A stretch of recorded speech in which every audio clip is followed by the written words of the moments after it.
there. We are friends. And we're about to have a conversation. Please don't take us too seriously. All right, then. Life is crazy, and the least we can do is talk about it. Conversations with friends, only on The Podcaster. Hello, Neerja. It's us again, Ahalya. Hello. Neerja. Hello. Did you turn into a dinosaur? I don't know, we were trying to sing before this. We're phenomenal singers. Beautiful. But you know what's not beautiful? What a great segue. No, Neerja, I just had a genuine question for you. What do you do when a friend is just not it anymore? And you're like, whoa, I'm not enjoying this. This is not good for me. Yeah. Do you cut someone out?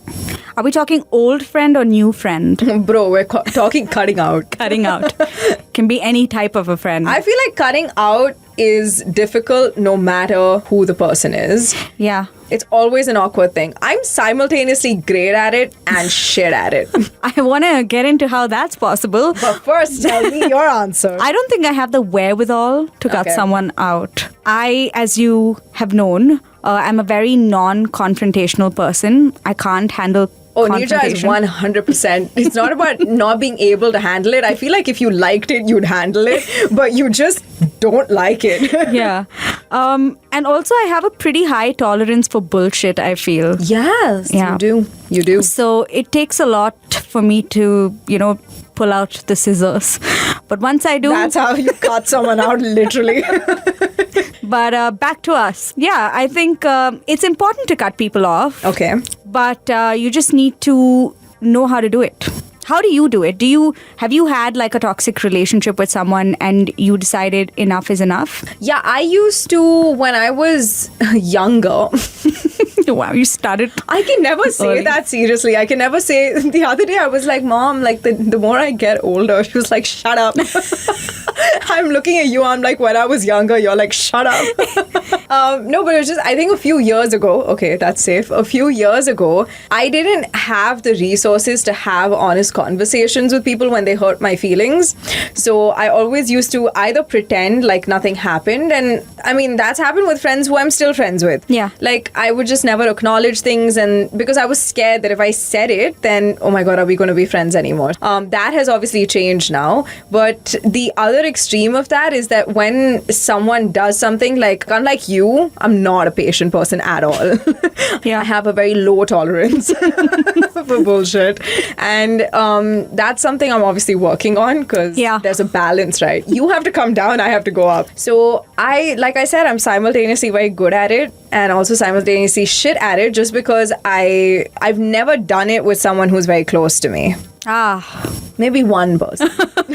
You don't sound very confident. No, maybe Has it been 15 people? No, maybe one person that was very close that I just completely cut off. And I think that was a mutual cutting off, which is good, right? That's convenient. A mutual cutting off. A mutual cutting off. There's an understanding that, okay, this is not going to happen anymore. But the thing that I'm bad at is also sometimes like going back, reliving things. Again, like we dealt with this in the therapy episode, which was that if I'm so hard on myself, I'm obviously going to be really hard on other people. That's where it comes from. Yeah, and so now I'm just a lot more understanding with myself and therefore with other people as well. So there's a lot more space for me to make mistakes, for them to make mistakes, and it's whoop-de-doo. Yeah, I think the thing that I have the most toxic relationship with is my own empathy. Because I thought you were going to say the thing I have the most toxic relationship with is people.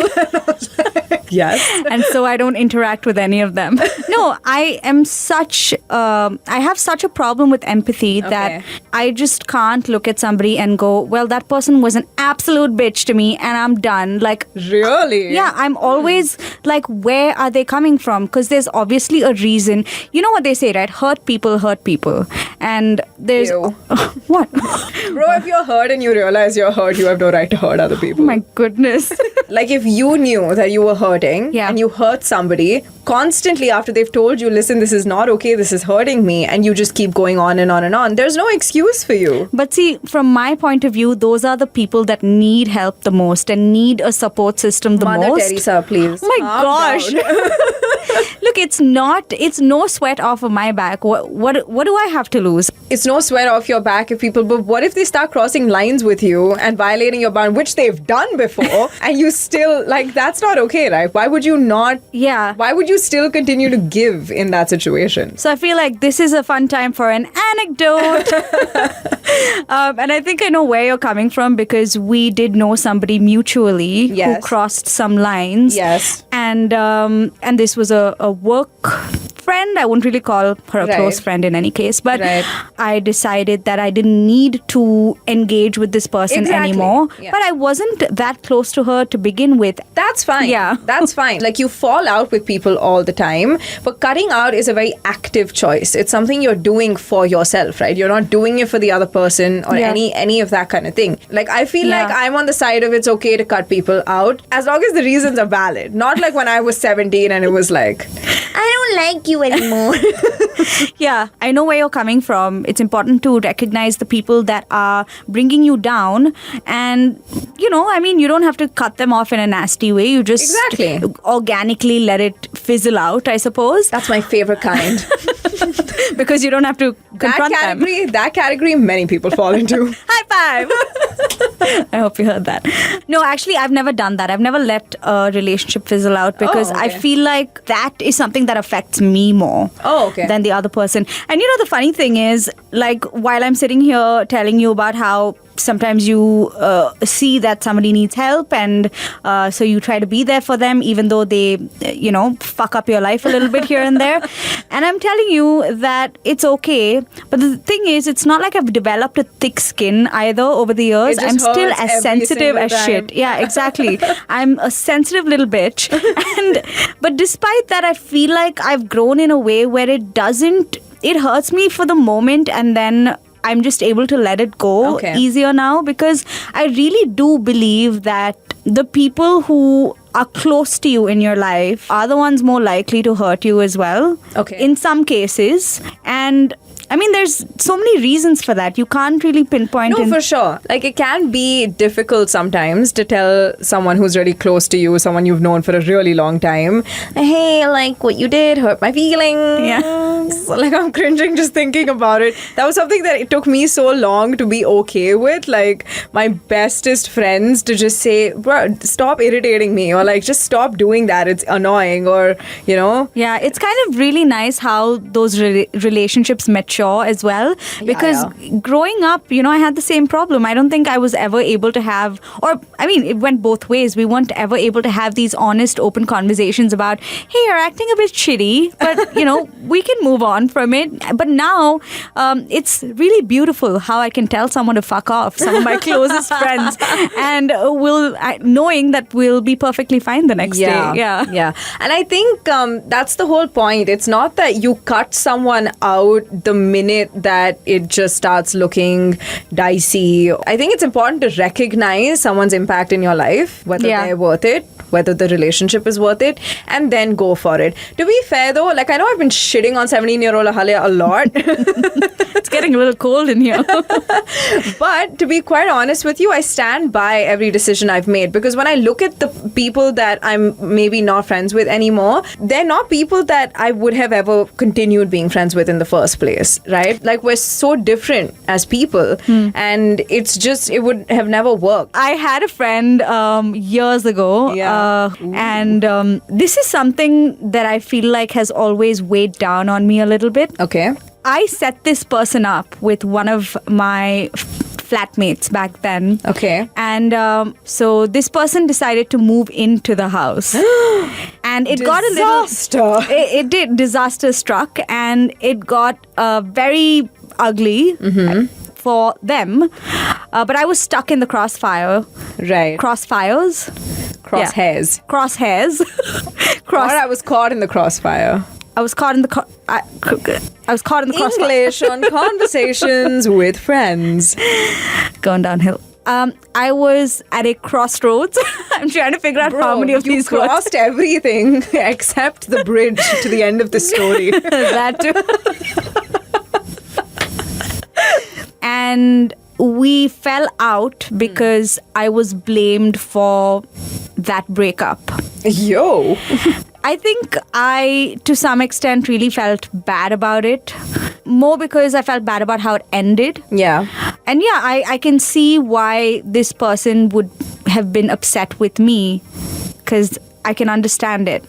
In the moment, I would have probably felt like shit too.